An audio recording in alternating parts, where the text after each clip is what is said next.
شہباز شریف نے بڑی بے شرمی اور ڈٹائی سے یہ اعتراف کر لیا ہے کہ اس کی حکومت جعلی ہے اور عوام کے ووٹوں سے نہیں آئی۔ آپ سنیں شہباز شریف کی اپنی زبانی کہ وہ خود یہ اعتراف کر رہا ہے۔ ذہنی اختراع ہے۔ جناب اسپیکر، آخری بات یہ کرنا چاہتا ہوں، انہوں نے کہا کہ یہ اللیجٹمیٹ گورنمنٹ ہے، تو دودھ کا دودھ پانی کا پانی ہو جاتا ہے۔ جناب اسپیکر، 2018 کے الیکشنز کی تحقیقات کر لیں، اگر اس میں 2018 کے الیکشن میں اگر بھرپور طور پر وہ جادوگری نہیں ہوئی اور بکسے نہیں بھرے گئے اور پٹے پہنا کر لوگوں کو اسلام آباد نہیں لایا گیا اور دھمکیاں دی گئیں، 2018 کے الیکشن اٹھا کے دیکھ لیں، اگر وہ لیجٹمیٹ گورنمنٹ ہے تو یہ بھی لیجٹمیٹ گورنمنٹ ہے۔ جناب اسپیکر، اور اگر ان کو بہت شوق ہے بات کا تو 2018 سے شروع کرتے ہیں، اس کے بعد 2024 کے الیکشن میں بھی ہم آ جاتے ہیں۔ تو اسمبلی سے رکھتے ہیں جہاں پر شہباز شریف صاحب نے نیا پنڈوراز باکس کھول دیا۔ انہوں نے آج تقریر کرتے ہوئے وہاں کہا کہ اگر آپ کو لگتا ہے کہ ہم غیر آئینی، غیر قانونی، لوٹ مار کے ووٹ کے اوپر بنی ہوئی حکومت ہے تو 2018 کی حکومت بھی ایسی ہی تھی۔ انہوں نے کہا کہ اس وقت بھی گلے میں پٹے ڈالے گئے، بکسے بھرے گئے مین ووٹوں کے ساتھ، اور اسی طریقے سے خرید و فروخت ہوئی اور حکومت بنی۔ اگر آج کی حکومت غیر قانونی ہے تو اس وقت کی حکومت بھی غیر قانونی ہی تھی۔ نمسکار، السلام علیکم، ست سری اکال، جے جھولےلال۔ میں ہوں جی پریم مٹرانی اور آپ دیکھ رہے ہیں حالات حاضرہ کا پروگرام۔ حقیقت یہ ہے، ابتدا میں آپ سے درخواست ہے چینل ضرور سبسکرائب کریں۔ دوستو، جہاں پر دو چور آپس میں مل جائیں تو اس قسم کے واقعات اکثر دکھائی دیتے ہیں۔ میں آج پاکستان کی بات کر رہا ہوں۔ پاکستان کے جو وزیر اعظم ہیں جناب شہباز شریف، انہوں نے کل پاکستان کی جو پارلیمنٹ کا لوور ہاؤس ہے، نیشنل اسمبلی، اس میں ایک تقریر کی اور اس میں اس نے ایسا کہہ دیا کہ اگر 2018 کی عمران خان کی سرکار قانونی تھی تو پھر میری سرکار بھی قانونی ہے۔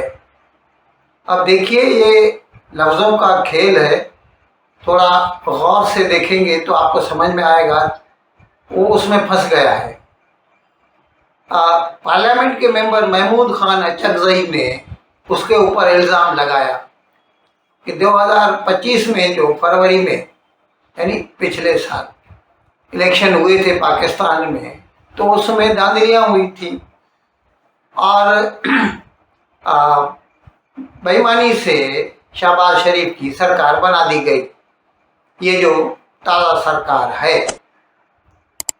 اب اس کے اوپر شہباز شریف جواب دیتے ہوئے کہتا ہے کہ اگر 2018 میں جو الیکشن ہوئے تھے، عمران خان اس میں وزیر اعظم بنا تھا، اگر وہ درست تھے، اور اس میں وہ خود کہتا ہے کہ اس میں بیلٹ پیپر جو ہے بیلٹ باکسز میں بھر بھر کے ڈالے گئے تھے، اور یہ اس وقت سے لے کے نون لیگ اور پیپلز پارٹی عمران خان کی پی ٹی آئی کے اوپر الزامات لگاتی رہی ہے۔ حقیقت میں تو فوج کے اوپر بھی تھے، اس وقت پاکستان کا آرمی چیف تھا جنرل قمر جاوید باجوہ، اس نے، اور جو آئی ایس آئی کا ہیڈ تھا جنرل فیض حمید، ابھی جس کے اوپر موجودہ سرکار ناراض ہے اور اس کے اوپر کیس چل رہے ہیں، تو ان دونوں نے مل کر نون لیگ کو یا نواز شریف کو ہٹایا، اور جو الیکشن ہوئے 2018 میں کسی نہ کسی طرح عمران خان کی سرکار بنا دی۔ حتیٰ کہ حالت تو یہ ہو گئی کہ جب اس کی جتنی ضرورت تھی اس کے ممبران کی اس کو وزیر اعظم بنانے کے لیے، اس میں کم پڑ گئے، تو جنرل قمر جاوید باجوہ جو ہے نا، جہاز بھر بھر کے पूरे पाकिस्तान से मेंबर पार्लियामेंट या MNA बोलते हैं पाकिस्तान में, मेंबर नेशनल असेंबली लाता रहा और इसी तरह उसकी सरकार बना दी 2018 में। ये अलग बात है कि जब उसके ऊपर वो नाराज हो गया तो 2022 में फिर उसी के खिलाफ नो कॉन्फिडेंस मोशन लाया और फिर शहबाज शरीफ की सरकार को थोप दिया पाकिस्तान के ऊपर। उसके बाद फिर दूसरे इलेक्शन हुए 2025 में, और 2025 के इलेक्शन के बारे में महमूद खान अचकज़ई या खुद पूरी PTI कह दीजिए, वो ऐसा कहते हैं कि इनमें धांधली हुई है, रिगिंग हुई है और ये जो सरकार है ये गैर कानूनी है। अब इसके बारे में शहबाज शरीफ अगर ये कहे कि 2018 की अगर सरकार कानूनी थी, लेजिटिमेट थी, तो फिर मेरी सरकार भी लेजिटिमेट है। अब ये यहाँ पर गौर कीजिए, ये खुद ही कहते रहे हैं कि 2018 की सरकार लेजिटिमेट नहीं थी, यानी इनडायरेक्टली ये इस बात से एतराफ़ करते हैं कि हाँ हमारी सरकार भी इलेजिटिमेट है। लेकिन अब यहाँ पर हमें इसको क्या कहते हैं अंग्रेजी में, to take it with a pinch of salt. 1977 के बाद जब से जनरल ज़िया का आया, वैसे तो इससे पहले भी आर्मी का ही हुक्म चलता था, लेकिन थोड़ी बहुत लेजिटिमेसी होती थी जो सिविलियन सरकारें थी। लेकिन एक बार जनरल ज़िया का आ गया, उसके बाद वो जो एक मुखौटा था, फसाड था, यानी नकाब लगा हुआ था कि ये सिविलियन सरकारें हैं, उसको भी जैसे एक किस्म से हटा दिया गया। और सीधे सीधे अब तो देखिए ना, अभी हालत ये है कि जगह जगह खुद आसिम मुनीर जाता है। अभी स्विट्ज़रलैंड में अमन मुज़ाकरात हो रहे ईरान और अमेरिका के दरमियान, तो भाई उसमें पाकिस्तान के चीफ ऑफ आर्मी स्टाफ का क्या लेना देना है? वो वहाँ पे खड़ा है, वो वहाँ पे JD वेंस के साथ बात कर रहा है, और JD वेंस जो अमेरिका का नायब सदर है, वो कहता है कि मेरी ज़िंदगी में 2 आदमी सबसे ज़्यादा अहम हैं, एक मेरी बीवी उषा वाल्स और दूसरा जनरल आसिम मुनीर, और फिर यहाँ तक कहता है आई लव पाकिस्तान।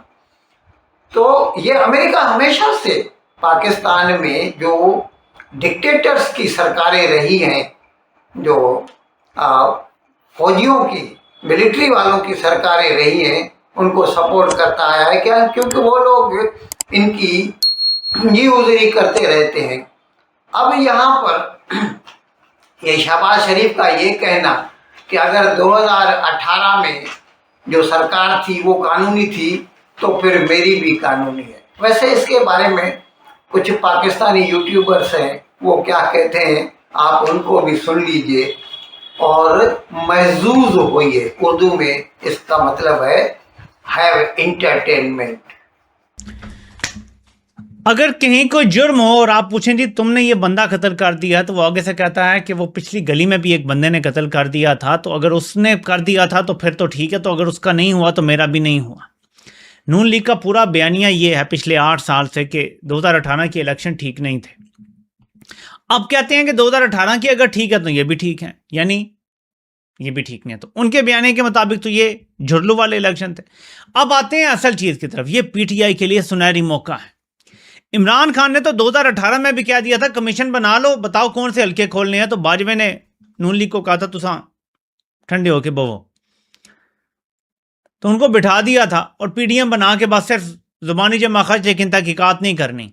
इमरान खान तो तहकीकात करवाना चाहते थे। बाजवे को यह पता था कि तहकीकात होगी तो पता चलेगा राना सनाउल्लाह निसार जट से कैसे जीत गया था। अच्छा, बहुत सारे लोगों को ये वाकई गलतफहमी है। अब ज़रा इसके ऊपर ब्रीफली मैं आपको बता दूं कि हुआ क्या था। 2008 में जो डील हुई थी बेनज़ीर साहबा की, और कॉन्डोलीज़ा राइस साहबा ने अपनी किताब में वाज़ेह तौर पर लिख दिया कि उनको हुकूमत में आना था। 2008 में 2007 के एंड पर दिसंबर में उन्हें शहीद कर दिया गया और 8 में हुकूमत बनी पीपल्स पार्टी की। जरदारी साहब और उनके साथी आए, वो लूटमार की, अंधाधुंध लूटमार उन्होंने की, बग़ैर कोई परहेज़ किए हुए कि ना हाजी छोड़े ना एफिड्रीन छोड़े, कुछ नहीं उन्होंने छोड़ा और तबाही मचा दी। उससे जाहिर है कि इवन अगर पीपल्स पार्टी चाहती भी तो उनकी दोबारा हुकूमत नहीं बननी थी, और मिलिट्री जर्नल्स के लिए भी मुश्किल था कि वो पीपल्स पार्टी को ही दोबारा लेकर आते। मिलिट्री जर्नल्स जो है वो हाइबरनेट कर रहे थे। हाइबरनेट क्यों कर रहे थे? हाइबरनेट इसलिए कर रहे थे कि उन्होंने जो कुछ प्रेसिडेंट मुशर्रफ के ज़माने में किया था, उससे हालात ये बन गए थे कि यूनिफॉर्म पहनकर ऑफिसर जो हैं वो पब्लिक में नहीं जा सकते थे। इसलिए उन्हें 5-10 साल का कम से कम एक ऐसा पीरियड चाहिए था जिसमें वो अपनी रेपुटेशन को रिकवर कर ले। इन्हीं हालात के अंदर, इसी सारी सूरत हाल के अंदर नवाज शरीफ साहब से जाहिर है उनकी दोबारा बातचीत हो चुकी थी। वो मुल्क के बाहर से वापस आ चुके थे। पंजाब में 2008 से 13 तक उनको हुकूमत मिल चुकी थी, और फिर 13 में उनको हुकूमत में लाया गया। लेकिन आते ही नवाज शरीफ साहब ने एक्सपैंड किया, जो वो हमेशा करते हैं, और उससे मिलिट्री इस्टेब्लिशमेंट उतनी देर तक हाइबरनेट करके अपनी पावर जो है उसको इकट्ठा कर चुकी थी। जनरल बाजवा जो हैं उन्होंने जाहिर है फिर नवाज शरीफ साहब के साथ जो उनका फटा हुआ डॉन लीक्स और सब कुछ, वो आप सब ने देखा।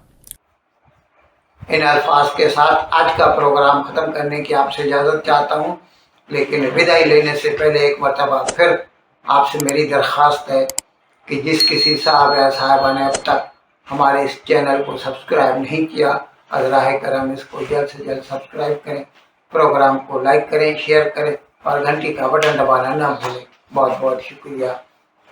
खुदा हाफ़िज़।